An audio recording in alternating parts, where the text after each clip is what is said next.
どうも、日本語で喋りましょうの岡戸です。このポッドキャストでは自然な日本語でいろんなテーマについて話しています。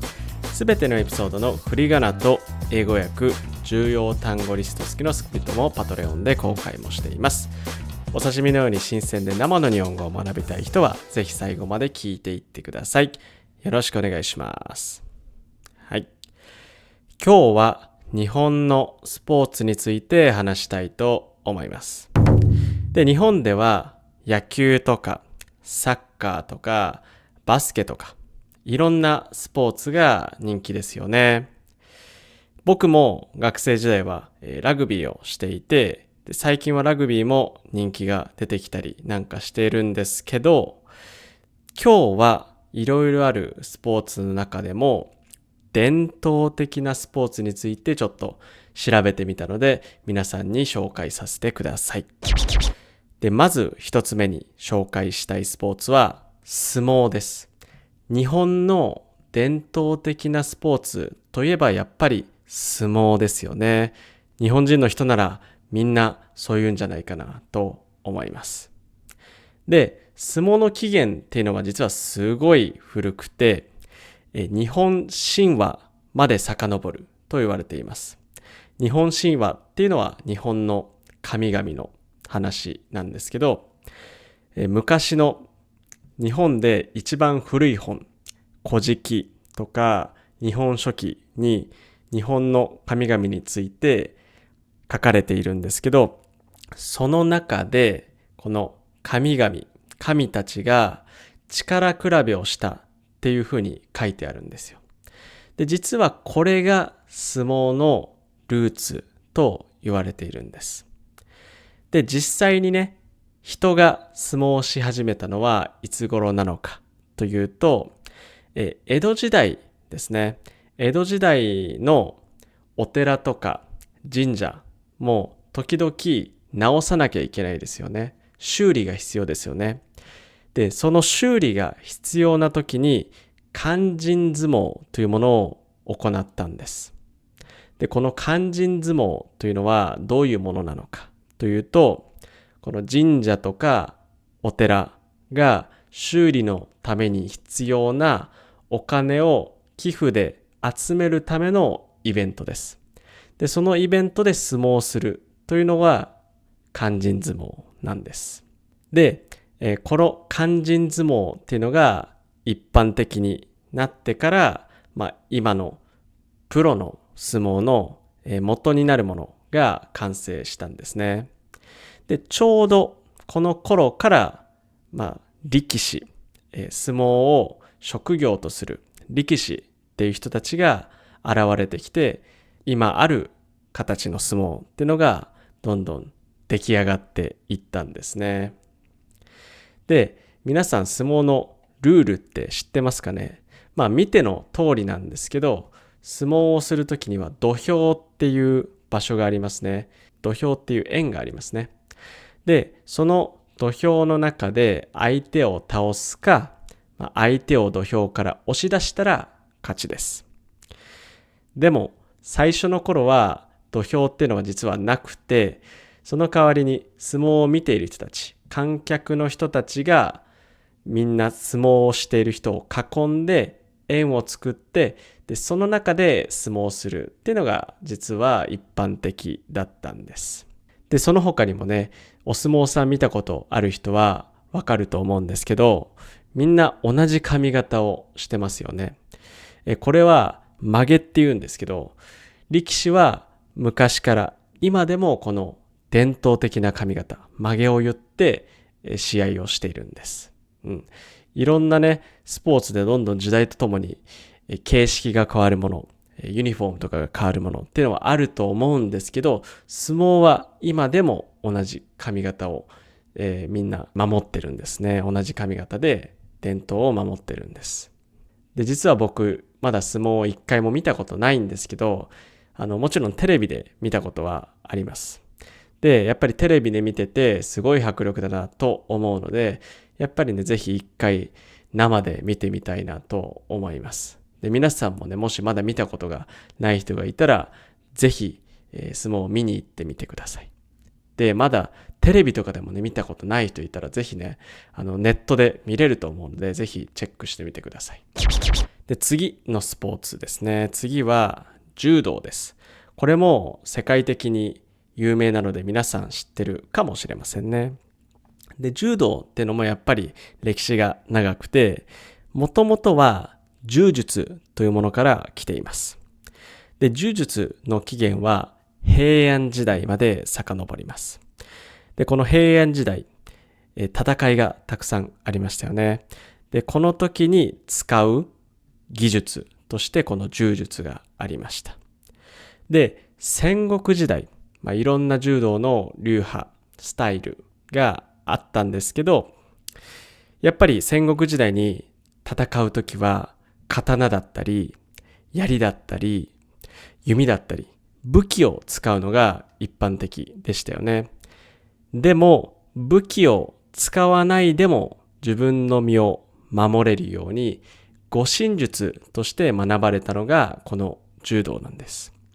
やっぱり武器を持っていなくても戦わなきゃいけない時っていうのがありますよね。そういう時にこの柔道が使われたみたいなんですね。でその後明治時代1880年頃ですね、加納治五郎っていう人がいて、この人がこの戦いで実際に使う柔道からもっと精神を鍛えるため、教育的な目的として柔道を広めていきました。なのでこの頃から、明治時代頃からスポーツとしての一面が強くなっていったんですね。柔道っていうのは世界的に今人気が出ていて、オリンピック競技にもなっていますよね。僕は個人的に中学校の時と高校の時に体育のクラスで柔道の授業がありました。その時に実は柔道を僕も習ったんですね。やっぱりね、難しいです。難しいけど面白いし、自分の身を守るために役立つと思うので、ぜひ皆さんも機会があったらね、柔道を学んでみてください。で、次のスポーツは剣道です。どうですかね、皆さん剣道について聞いたことありますか？剣道もこれ柔道と同じようにすごく起源が古くて、平安時代から鎌倉時代にあった剣術というものが元にできています。で、柔道の時と同じで、実際に戦う時に使われていた技術なんですね。でも、江戸時代頃から戦いっていうものがどんどん少なくなってきました。そこで実際に戦う術、剣術としてじゃなくて、心を鍛えるために剣道というものが発展していきました。僕は柔道はやったことあるんですけど、剣道は実はやったことがないんですね。高校の時に実は僕の学校で柔道のクラスと剣道のクラスどっちもあったんですよ。でも僕は柔道のクラスを選んだので剣道は学べなかったんですね。でもやっぱり剣道見た目もかっこいいし面白そうだし、今高校時代に戻ったら剣道をやってみたいなと思います。僕の友達はね、剣道のクラスを取っていて結構楽しそうだったので、もし皆さんね、機会があればね、剣道やってみたら面白いんじゃないかなと思います。で、次のスポーツですね。次のスポーツは空手です。空手もすごい人気ですよね。皆さん聞いたことあるんじゃないですかね。で、実は空手の起源っていうのは沖縄なんですね。沖縄がまだ琉球王国という名前だった時に T という武術があったんです。で、この T という武術が発展して空手になったんです。で、昔琉球王国は中国と貿易をしてました。中国と関係があったんですね。で、その時に中国憲法っていうのも、琉球王国に入ってきました。この中国憲法と琉球王国の T が融合したものが空手と言われています。で、江戸時代、実は武器を持つのが禁止だったんです。武器を持ってはいけなかったんです。刀とか弓とか武器を持ってはいけなかったんです。なので武器を使わないで自分の身を守るための方法として空手がどんどん広まっていったんです。で、その後ですね、1900年頃に空手が沖縄だけじゃなくて日本全国に広まって、そこからスポーツとしてどんどん人気が出ていったんですね。で、今では日本だけじゃなくて世界中で人気だと思います。なのでいろんな国で国際大会もありますし、確か東京オリンピックだったと思うんですけど、オリンピックの競技の中に空手もありましたよね。僕も小学校の時空手を実は習ってました。で、空手をやった時にすごく思ったのは、体を鍛えたり相手を倒したりっていうことよりもね、精神を鍛えるのが僕は空手なんじゃないかなと思います。なのでいろんなスポーツでやっぱり相手を倒すことが目的とされてるんですけど、どちらかというと空手は心を鍛えたり自分の身を守るための技術っていうような気がします。でね、他にもね、たくさんいろんな伝統的な日本のスポーツっていうのがあるんですけど、今日はその中でもね、特に有名なものをピックアップして紹介してみました。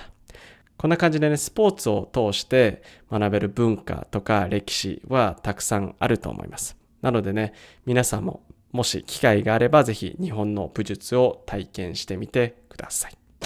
ということで今日は日本のスポーツについて話してみました。皆さんはどんなスポーツが好きですか？ぜひコメント欄で教えてください。それから今日の話を聞いて少しでも面白いと思ったら、ポッドキャストのフォロー、YouTube の高評価とチャンネル登録、ぜひよろしくお願いします。それじゃあ最後まで日本語でしゃべりましょう。聞いてくれてありがとうございます。今日話した内容の振り仮名と英語訳、重要単語リスト付きのスクリプトを読みたい人は、リンクに載っているパトレオンのサイトをぜひチェックしてみてください。そこで話してほしいテーマもリクエストできるので、どしどしメッセージを送ってください。それでは皆さん、さよなら。この番組はご覧のスポンサーの提供でお送りしました。